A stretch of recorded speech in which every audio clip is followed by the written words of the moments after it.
su Facebook, per chi si è visto. Il nostro movimento del Fronte Friulano è fuori 2 volte, una volta 2 a settimana, girando per i comuni, a contatto diretto con le mamme con la carrozzina, gli anziani, un po' di tutto, gente disoccupata in cassa integrazione, quindi è quello il vero termometro, non tanto quello del politico, che meno ha a che fare con la gente meglio sta. Senta, non c'è il rischio che in questo marasma generale, dove magari chi è affezionato alla bandiera del Friuli si sente nazionalista friulano in un certo senso, perché ricorda e si rivede nella madre patria, come si dice in cascata mari parie, insomma, vada a rischio poi che questi voti vengano sparpagliati e alla fine ancora una volta l'autonomismo ne esce. La domanda è ottima, questa è l'occasione buona perché tutti hanno spazio per coltivare le proprie identità, le proprie peculiarità.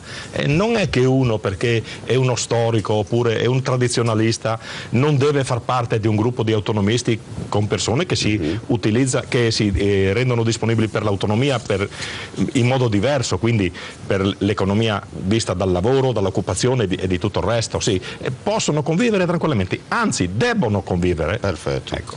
Insomma, prove tecniche di trasmissione. Io ringrazio l'ospite.